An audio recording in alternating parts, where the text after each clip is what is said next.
सुप्रभात बच्चों।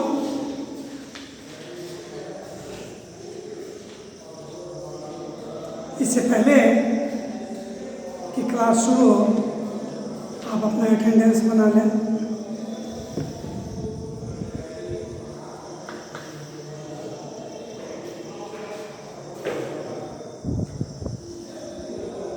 तो कल तो आप लोगों का टेस्ट हो गया होगा। टेस्ट कैसा हुआ, क्या हुआ वो तो आप लोग जानते होइएगा। वैसे क्वेश्चन मिला करके ठीक ही था, बहुत अच्छा क्वेश्चन था, पढ़ने वालों के लिए था। अब जो पढ़ेगा ही नहीं वो कैसे क्वेश्चन को सोल्व करेगा। ठीक है, आज अब फिर सोमवार से जो है ना आपकी पढ़ाई आगे की ओर चलेगी। टेस्ट तो जो होना था सो हो गया, अब फिर सिलेबस के अगली कड़ी में हम लोग चलेंगे, लेकिन वो सोमवार से होगा। अभी आपको मैं थोड़ा ये कह दूं कि टेस्ट के बारे में आप लोगों को मैं कुछ कहा था कि देखो क्वेश्चन थोड़ा राइट रॉन्ग हो उससे मतलब नहीं है, शुद्धता बिल्कुल होनी चाहिए। लेकिन आप लोग में शुद्धता की बहुत कमी है। इस बार के टेस्ट में पुनः एक बार देखने का मौका मिला है। इतना प्रेरित करने के बाद, इतना सिखलाने के बाद, इतना व्याकरण पोर्शन को समझाने के बाद भी आप में जो आमूल परिवर्तन होना चाहिए वो नहीं दिख रहा है। अशुद्धियाँ बहुत हो रही है, इसको तो दूर करना ही पड़ेगा हर हाल में। देखिए भाषा थोड़ा उल्टा पुल्टा भी हो जाएगा ना तो वो चलेगा, बाद में उसको फिर सुधार दिया जाएगा। लेकिन लिखावट और शुद्धता प्राइमरी स्टेज का चीज़ है, ये शुरू से ही बच्चे को सही होना चाहिए। लिखावट शुद्ध और साफ लिखावट होनी चाहिए, जिसमें कि प्रायः हम आप लोगों में ये चीज़ की कमी देख रहे हैं, जो कि ये नहीं होना चाहिए। खैर आप लोगों का क्वेश्चन ये पेपर चेक करने के बाद पता चलेगा कि आप लोगों का क्या स्थिति है, क्या है। फिलहाल आप लोग घर पर भी कम से कम 24 घंटा का जो वक्त है, इस 24 घंटे के वक्त में आप अधिक से अधिक 7 घंटे सोते होइएगा। उसके बाद जो रेस्ट टाइम है उसमें आप सारा काम करते हैं। हिंदी को भी कुछ समय दीजिए, है ना। हिंदी आप यही समझते हैं दूर हिंदी ये तो है, हिंदी तो बहुत ही सरल भाषा है, सरल विषय है। लेकिन आपको जान करके बड़ा आश्चर्य होगा कि हिंदी के ऐसे कठिन और क्लिष्ट भाषा शायद ही कोई होगा, क्योंकि और सब भाषा में इंग्लिशे है 26 लेटर ही होते हैं, जबकि इसमें मिनिमम 45 तो जरूर ही होता है। आगे बढ़ाने के बाद 47 भी हो सकता है, हो जाता है। तो कहाँ 26 और कहाँ 47। सभी भाषा, सभी जिसमें वर्णों की संख्या ज़्यादा है, समझिए कि उसमें शब्द का कोई अंत नहीं है। करोड़ों शब्द हैं हिंदी में। तो ये सोच लेना कि हिंदी एक सरल और सुलभ भाषा है, ये आपका सर्वथा गलत सोच होगा। हिंदी बड़ा ही क्लिष्ट भाषा है, लेकिन हाँ एक बात जरूर है कि यह बड़ा ही सरस भाषा है। इसको पढ़ने से आपको रस मिलता है।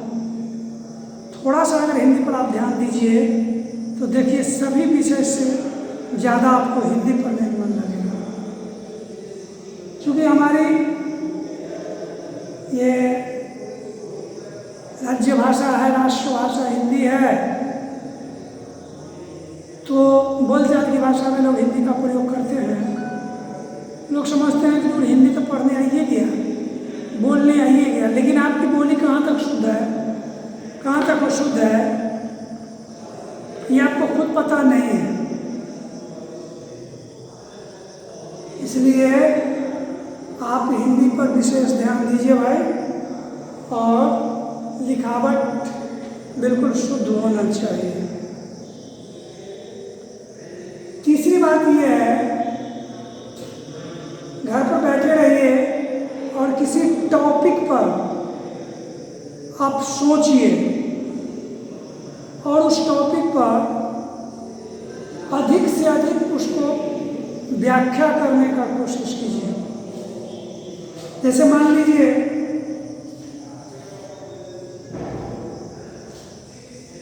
भारत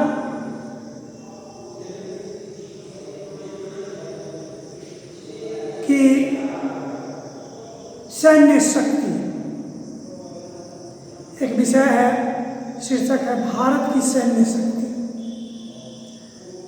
आप इस पर थोड़ा सोचिए, क्योंकि टीवी देखते हैं, न्यूज़ पढ़ते हैं, तो और चूँकि आप भारत में रहते हैं, इसलिए भारत के विषय में भी सोचना आपका परम कर्तव्य बनता है। भारत की सैन्य शक्ति आपके समझ में क्या है? अच्छा है, खराब है, नॉर्मल है? सैन्य शक्ति में क्या क्या बाधाएं हैं, क्या क्या हमारी सरकार इसको सहायता कर रही है, किस तरह सेना को हमारी सरकार और आम जनता प्रोत्साहित कर रही है, उत्साहित कर रही है, उसके आत्मबल को बढ़ा रही है। समय समय पर सरकार उसको ऐड देती है, या फिर सैन्य साजो सामान की आपूर्ति सरकार का काम है, सरकार करती है। किसी अन्य देशों से, दूसरे देशों से मंगवाती है लड़ाकू विमान, मिसाइल वगैरह वगैरह, ताकि किसी भी देश से अगर हमको लड़ना पड़े तो उस स्थिति में हमारे सैन्य, हमारे सेना अपने आप को कमज़ोर न साबित करें। क्योंकि आज की लड़ाई सिर्फ सेना से नहीं होती है, उपकरण से होती है। अब 1 लाख सेना कहीं एक साइड में है, एक परमाणु बम काफ़ी है, उस पर परमाणु बम गिरा दीजिए, सेना कुछ नहीं कर सकेगा, जल के राख हो जाएगा।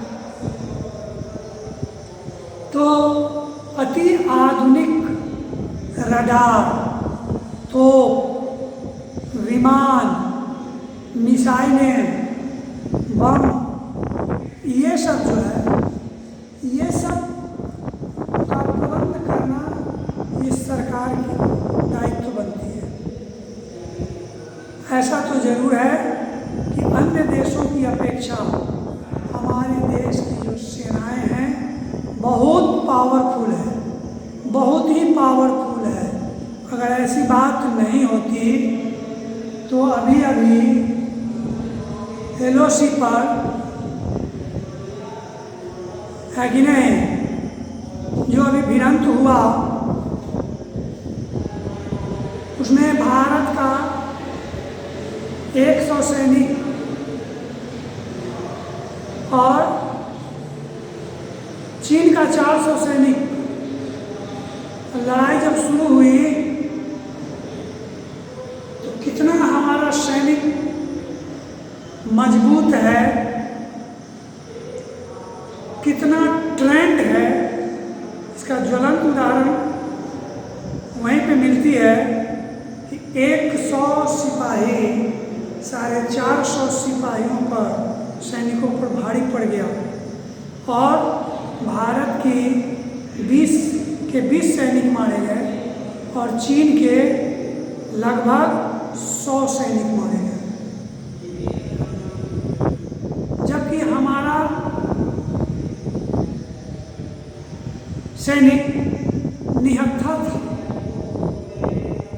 हमारा सैनिक लड़ाई करने के उद्देश्य से उसके पास नहीं गया था, हमारा सैनिक उसको समझाने के उद्देश्य से गया था कि देखो भाई, जब समझौता हुई तो तुम लोग अब यहाँ पर से पीछे घसको। इसी का नाजायज फायदा उठाते हुए चीन तो बहुत धोखेबाज है, इसी का नाजायज फायदा उठा करके चीन के सैनिकों ने इन पर वार कर दिया, कटीली तारों से, है कि नहीं, डंडा से, बड़े बड़े क्या कहते हैं उसको, बांस से। अब उस डंडे में कटीली तार को लपेट करके उससे वार करता था, जबकि हमारे सैनिकों के पास कुछ नहीं था, फिर भी अपने आत्मबल का परिचय दिया, लगभग 100 सैनिकों को मारा। अपने 20 सैनिक तो हमारे लिए मर गए। ये बहुत दुख की बात है कि उनकी शहादत को हम भूल नहीं सकते हैं। बिना किसी अस्त्र शस्त्र के 4 गुना सैनिकों पर हमारा सैनिक भारी पड़ा। यद्यपि हमारे शत्रु के पास लड़ाई करने का कुछ शस्त्र भी था, जिसको बना लिया था, डंडा, कटीली तार वगैरह वगैरह, लेकिन हमारा सैनिक बिल्कुल खाली हाथ गया था। लेकिन इसमें वो आत्मविश्वास था, भारत के सैनिकों में वो जुनून है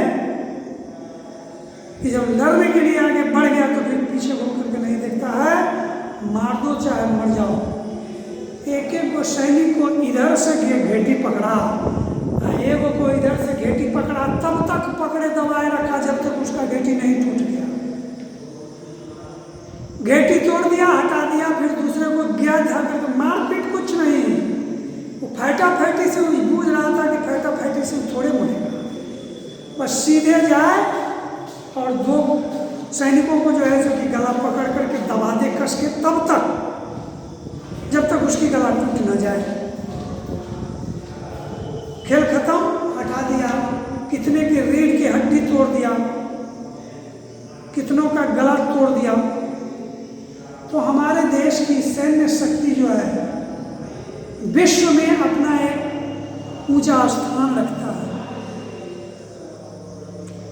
पहले हमारे देश में सेनाओं को लड़ने के लिए अति आधुनिक हथियार मुहैया नहीं कराया जाता था, लेकिन अब समय और परिस्थिति को देखते हुए हमारे जितने भी पड़ोसी राष्ट्र हैं सब दोगले हैं, है कि नहीं?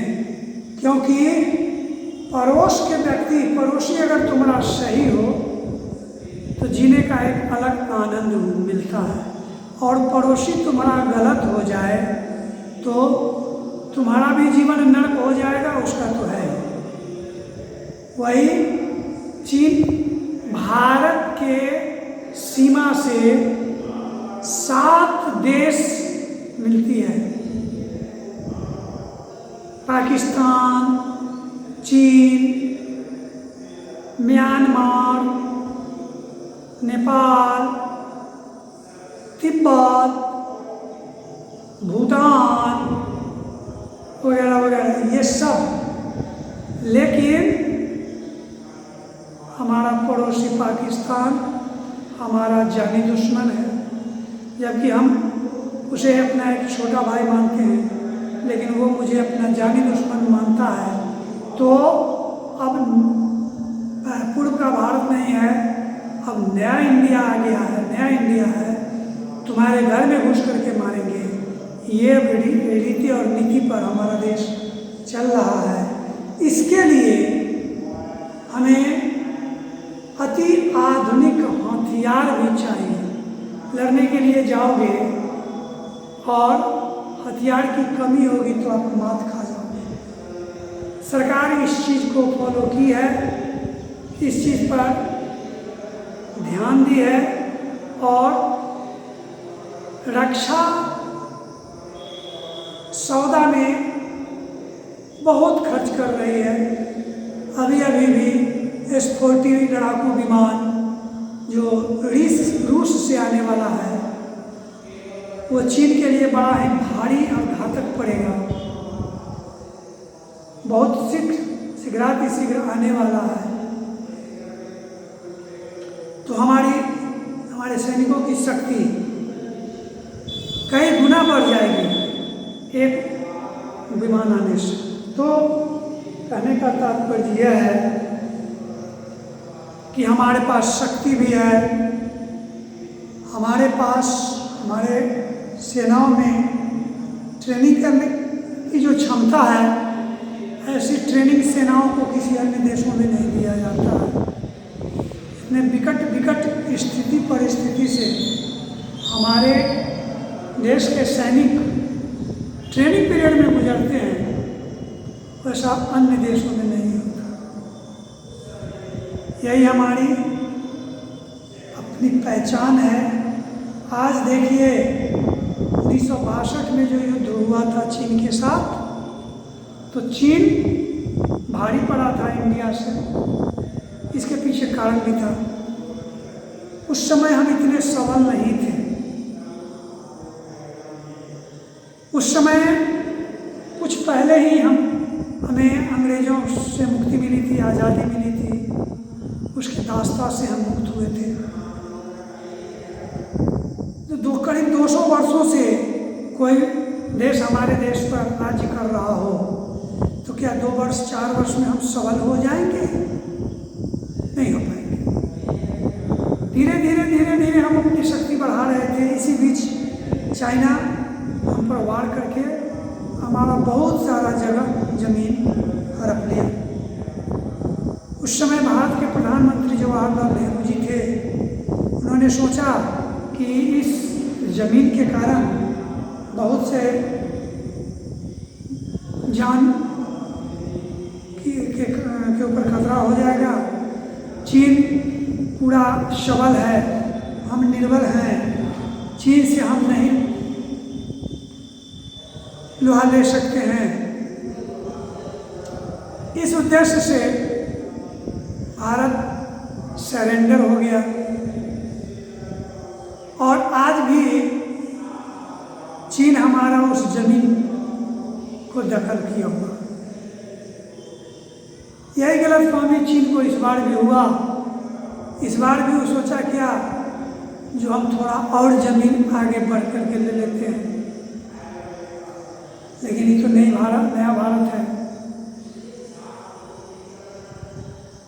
प्रधानमंत्री भी अभी के बड़े टाइट हैं। दूसरे प्रधानमंत्री होते तो हो सकता था कि चीन का मनसा पूरा हो जाए, लेकिन नरेंद्र मोदी के समय में तो ये संभव नहीं है। वो स्पष्ट कर दिया कि सुई अग्रेण दातव्या विनियुद्धेन केशव, सुई के अगले नोक के बराबर भी मैं तुम्हें जमीन नहीं दूंगा बिना युद्ध के। बहुत दिन तक जो है सो चीन इंतजार में रहा कि हो सकता है भारत डर करके पीछे हट जाए, लेकिन भारत इतनी अपनी सैन्य शक्ति को मजबूत किया सीमा पर, इसको देख करके चीन का होश उड़ गया। और डोकलाम में जो युद्ध हुआ अभी जो हमारा 20 सैनिक मरा, उसका सैकड़ों सैनिक मरा, इससे भारत के सैनिकों के पराक्रम को जिनपिंग भली भांति समझ गया और कहा कि अगर युद्ध करेंगे तो वाकई भारत हमको पछाड़ देगा। वह 1.5 से 2 किलोमीटर पीछे चला गया। क्यों नहीं लड़ाई किया?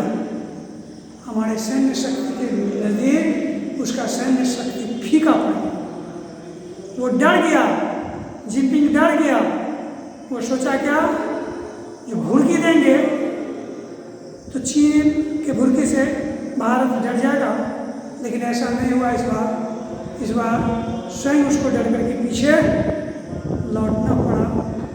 तो ये सब पर भी ध्यान दीजिए और ये सब पॉइंट पर कुछ लिखिए। हिंदी बहुत ठोस हो जाएगा आपका, तो ठीक है। आज की पढ़ाई को मैं यहीं पर समाप्त कर रहा हूँ। पुनः कल मुलाकात होगी। जय हिंद।